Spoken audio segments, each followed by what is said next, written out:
Wow, আইসক্রিমটা দারুণ খেতে। মিনা, আমরা ওইখানে ফুটবল খেলতে যাচ্ছি, তুই এখানে বসে বসে ড্রয়িং কর। ঠিক আছে মাম্মাম, এবার তাড়াতাড়ি রংটা করে ফেলি। এবার একটু আইসক্রিম খেয়ে নি। হেই, কি আইসক্রিমটা কোথায় গেল? ভাই, তুই আমার আইসক্রিমটা খেয়েছিস? না দিদি, আমি তো ফুটবল খেলছিলাম, আমি তোর আইসক্রিম খাইনি। তুই না খেলে তাহলে খেলো কে? চল আমরা আইসক্রিম চোরটাকে একসাথে ধরি। ঠিক আছে। কই, কেউ তো আসছে না রে। হ্যাঁ, আমিও তো কাউকে দেখতে পেলাম না। 10 minutes later. না, কেউ এলো না। হ্যাঁ ভাই, দেখ কে আমার আইসক্রিমটা খেয়ে নিয়েছে। ও মাই গড, এটা কি খেয়ে গেল? আমাদের যে করেই হোক এই চোরটাকে ধরতেই হবে। দাঁড়া, আরেকটা আইসক্রিম রেখে দি। চল এবার আমরা গাছের পিছনে লুকিয়ে থাকি। না, কেউ তো আসছে না। 10 minutes later.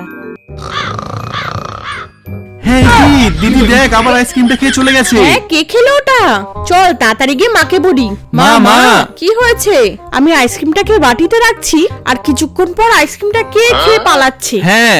আরে এটা কিছু না, আজকে খুব গরম তো, তাই আইসক্রিমটা সূর্যের আলোতেই গলে গেছে। ও তাই তো বলি, কে খাচ্ছে? ও, আমরা তাহলে ভুল ভাবছিলাম। বন্ধুরা, তোমরা আইসক্রিম খেতে ভালোবাসলে লাইক সাবস্ক্রাইব করে দাও।